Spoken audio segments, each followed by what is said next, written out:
Bhaskar's area YouTube ఛానల్కు స్వాగతం. APPSC ఆంధ్రప్రదేశ్లో వివిధ ఉద్యోగ ప్రకటనలు అనేవి విడుదల చేసింది. అందులో ముఖ్యమైనటువంటి ఉద్యోగ ప్రకటన గ్రూప్ 2. మరి గ్రూప్ 2కు దరఖాస్తు ప్రక్రియ ప్రారంభమై చాలా రోజులైంది.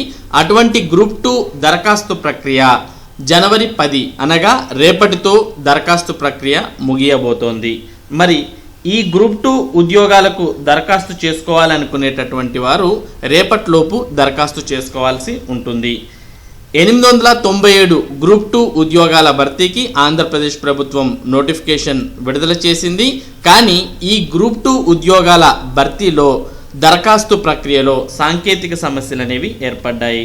మొత్తం 892లో 331 ఎగ్జిక్యూటివ్, 566 నాన్ ఎగ్జిక్యూటివ్ ఉద్యోగాల భర్తీకి ప్రభుత్వం నోటిఫికేషన్ విడుదల చేసింది. కానీ మరి ఈ ఉద్యోగాలకు దరఖాస్తు చేయాలంటే మొదటగా OTPR అనగా వన్ టైం ప్రొఫైల్ రిజిస్ట్రేషన్ అనేది పూర్తి చేయాలి. దాని తర్వాతే దరఖాస్తు అనేది చేసుకోవాలి. కానీ గ్రూప్ 2 దరఖాస్తు ప్రక్రియలో సాంకేతిక సమస్యలు అనేవి ఉండడంతో మరి చాలామంది అభ్యర్థుల యొక్క గ్రూప్ 2 దరఖాస్తు అనేది సబ్మిట్ కావడం లేదు. కాబట్టి అభ్యర్థులు మరి ఈ గ్రూప్ 2 దరఖాస్తు ప్రక్రియకు సంబంధించినటువంటి చివరి తేదీని పొడిగించాలని కోరుతూ ఉన్నారు. అయితే ప్రభుత్వం పొడిగిస్తుందా లేదా అనే దాని మీద ఆధారపడకుండా మరి గ్రూప్ 2కు దరఖాస్తు చేయాలనుకుంటున్నటువంటి అభ్యర్థులు ఎంత త్వరగా వీలైతే అంత త్వరగా దరఖాస్తు చేసుకోవడం మరి చాలా ముఖ్యం. ఇక గ్రూప్ 2 దరఖాస్తులకు సాంకేతిక సమస్యలకు సంబంధించిన సమాచారాన్ని ఇక్కడ మనం చూస్తూ ఉన్నాం. ఏపీపీఎస్సీ జారీ చేసిన గ్రూప్ 1, గ్రూప్ 2 నోటిఫికేషన్లు అనుసరించి దరఖాస్తు చేసేందుకు సర్వర్ పరంగా సాంకేతిక సమస్యలు తలెత్తుతున్నాయి. అభ్యర్థులు ఆందోళన వ్యక్తం చేస్తున్నారు. కొన్నిసార్లు వెబ్సైట్ తెరుచుకోవడం లేదని, మరికొన్నిసార్లు అడిగిన వివరాలను ఒక్కొక్కటిగా నమోదు చేసిన అనంతరం పేమెంట్ విషయంలో ఎర్రర్ మెసేజ్ వస్తోందని చెబుతున్నారు. దీంతో వివరాల నమోదు మళ్ళీ మొదటికి వస్తోందని వాపోతున్నారు. ఏకకాలంలో అభ్యర్థులు దరఖాస్తు చేయడానికి ప్రయత్నిస్తుండడంతో సర్వర్ జామ్ అవుతోంది. గ్రూప్ 2 దరఖాస్తుల స్వీకరణకు అతి త్వరలో గడువు ముగియనున్న నేపథ్యంలో సాంకేతిక సమస్యలు తొలగించాలని వారు ఏపీపీఎస్సీకి విజ్ఞప్తి చేస్తున్నారు. నెట్ బ్యాంకింగ్తో పాటు UPI ద్వారా ఫీజు చెల్లించే సదుపాయాన్ని సైతం కల్పించాలని కోరుతున్నారు. ఇక ఆంధ్రప్రదేశ్లో ఉన్నటువంటి పాఠశాలలకు నేటి నుంచి సంక్రాంతి సెలవులు. పాఠశాల విద్యాశాఖ మంగళవారం నుంచి సంక్రాంతి సెలవులను ప్రకటించింది. ఈ నెల 9వ తేదీ నుంచి మరి 18వ తేదీ వరకు మొత్తం 10 రోజుల పాటు బడులకు సెలవులు ఇచ్చింది. 19న పాఠశాలలు పునఃప్రారంభం అవుతాయి. అకాడమిక్ క్యాలెండర్ ప్రకారం ఎలాంటి మార్పులు చేయకుండా సెలవులను ప్రభుత్వం ప్రకటించింది.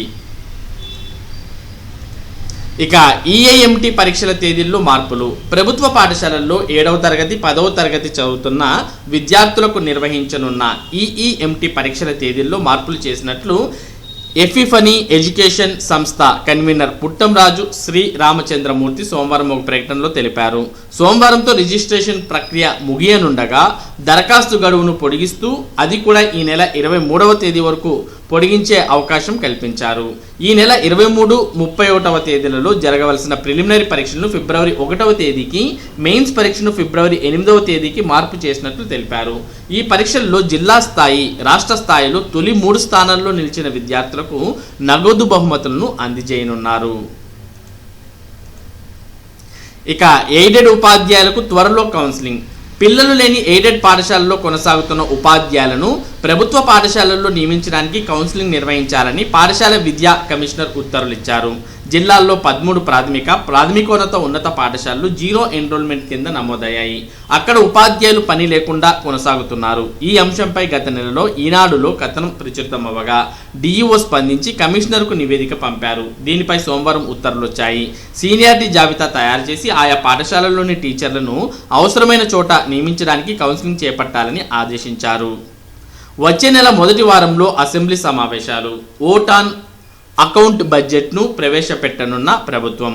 వచ్చే నెల మొదటి వారంలో అసెంబ్లీ సమావేశాలు జరగనున్నాయి. ఈ మేరకు ప్రభుత్వం ఏర్పాట్లు చేస్తోంది. ప్రస్తుత వైకాపా ప్రభుత్వంలో ఈ సమావేశాలు చివరి కానున్నాయి. ఈ సందర్భంగా మరి ఓట్ ఆన్ అకౌంట్ బడ్జెట్ను మరి ప్రస్తుతం ఉన్నటువంటి ప్రభుత్వం ప్రవేశపెట్టబోతోంది. మరి వచ్చే నెల మొదటి వారంలో అనగా ఫిబ్రవరి మొదటి వారంలో.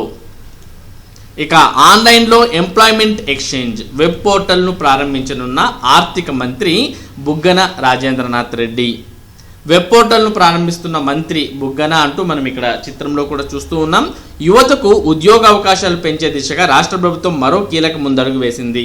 ప్రపంచవ్యాప్తంగా ఉపాధి అవకాశాల సమాచారం తెలుసుకుని ఆన్లైన్ ద్వారా దరఖాస్తు చేసుకునే విధంగా కొత్త పోర్టల్ను అందుబాటులోకి తీసుకొచ్చింది. విజయవాడలో సోమవారం జరిగిన కార్యక్రమంలో రాష్ట్ర ఆర్థిక నైపుణ్యాభివృద్ధి శిక్షణ శాఖ మంత్రి Buggana Rajendranath Reddy employment exchange web పోర్టల్ను ప్రారంభించారు. మంత్రి మాట్లాడుతూ గతంలో ఎంప్లాయ్మెంట్ ఎక్స్చేంజ్ నమోదులో సీనియారిటీని బట్టి ఉద్యోగాలు భర్తీ జరిగేదని గుర్తు చేశారు. ఇప్పుడు మారుతున్న పరిస్థితులకు అనుగుణంగా వెబ్ పోర్టల్ను అభివృద్ధి చేయడం యువతకు ఎంతో ఉపయోగకరంగా ఉంటుందని చెప్పారు. 10th దగ్గర నుంచి డిగ్రీ, డిప్లొమా ఏది చేసినా సరే employment.ap.gov.in పోర్టల్లో నమోదు చేసుకోవడం ద్వారా అందుబాటులో ఉన్న ఉపాధి అవకాశాలు వెంటనే తెలుసుకోవచ్చని అన్నారు. ఎంప్లాయ్మెంట్ కార్డ్ లాగిన్ ద్వారా డౌన్లోడ్ చేసుకునే సదుపాయం కల్పించినట్టు చెప్పారు. కర్నూలు ఎయిర్పోర్ట్లో పైలట్ శిక్షణ కేంద్రంతో పాటు ఏరో స్పోర్ట్స్ హబ్గా తీర్చిదిద్దడమే కాకుండా సెంటర్ ఆఫ్ ఎక్సలెన్స్ ఏర్పాటు చేయాలని సూచించారు. సులభంగా నమోదు చేసుకోవచ్చు. నైపుణ్య శాఖ ముఖ్య కార్యదర్శి సురేష్ కుమార్ మాట్లాడుతూ ఇంజనీరింగ్, MBA, డిగ్రీ కోర్సులు సహా ఐటీ, టెక్నికల్ రంగాలకు యువత ఎక్కువ ప్రాధాన్యం ఇస్తున్న నేపథ్యంలో వారి అవసరాలకు పెద్దపీట వేస్తూ ఎంప్లాయ్మెంట్ ఎక్స్చేంజ్ వెబ్ పోర్టల్ను రూపొందించినట్లు చెప్పారు. ఉపాధి శిక్షణ శాఖ డైరెక్టర్ నవ్య మాట్లాడుతూ ప్రభుత్వ, ప్రైవేట్ ఉద్యోగం ఏదైనా దానికి సంబంధించిన సమాచారం అధికారికంగా తెలుసుకుని దరఖాస్తు చేసుకునేందుకు అనువుగా ఈ పోర్టల్ను తీర్చిదిద్దినట్లు చెప్పారు. ఆధార్, ఫోన్ నంబర్ ద్వారా లాగిన్ అయి విద్యార్థుల వివరాలను పోర్టల్లో నమోదు చేయగానే మొబైల్కి సందేశం వస్తుందని అన్నారు. అభ్యర్థుల వివరాలు జిల్లా స్థాయి అధికారికి చేరి వారి ఆమోదంతో ఎంప్లాయ్మెంట్ రిజిస్ట్రేషన్ నంబర్ తెలియజేస్తారని చెప్పారు. గత 2 ఏళ్లలో APSSDC ఎంప్లాయ్మెంట్ ట్రైనింగ్ ఆధ్వర్యంలో 1,170 మందికి ఉపాధి అవకాశాలు అందించినట్లు తెలిపారు. 192 స్కిల్ హబ్లలో సుమారు 30,000 మందికి నైపుణ్య శిక్షణ ఇచ్చామని అన్నారు. ప్రస్తుతం 297 బ్యాచ్ల్లో 7,837 మందికి శిక్షణ ఇస్తున్నట్లు తెలిపారు. ఇప్పటికే 863 బ్యాచ్ల ద్వారా 21,854 మందికి శిక్షణ ఇచ్చినట్లు ఉన్నతాధికారులు వివరించారు. అందులో 62% మందికి ఉద్యోగాలు ఇచ్చినట్లు తెలిపారు. మరి ఆంధ్రప్రదేశ్ ప్రభుత్వం వెబ్సైట్ ద్వారా మరి ఎంప్లాయ్మెంట్ ఎక్స్చేంజ్ని ప్రారంభించడాన్ని మనం గమనిస్తూ ఉన్నాం. కాబట్టి ఆంధ్రప్రదేశ్లో ఉన్నటువంటి వారు employment.ap.gov.in అనే వెబ్సైట్లోకి వెళ్ళి మీ వివరాలు రిజిస్ట్రేషన్ చేసుకోవచ్చు. మరి ఇవి ఈరోజు ఉన్నటువంటి విద్య మరియు ఉద్యోగ సంబంధిత సమాచారం. ఇటువంటి ముఖ్యమైన సమాచారాన్ని భాస్కర్స్ ఏరియా మీకు అందిస్తూ ఉంటుంది. మరి ఈ సమాచారం మీరు మిస్ కాకుండా పొందడానికి మన భాస్కర్స్ ఏరియా యూట్యూబ్ ఛానల్కు సబ్స్క్రైబ్ అవ్వండి. Thank you for watching this video.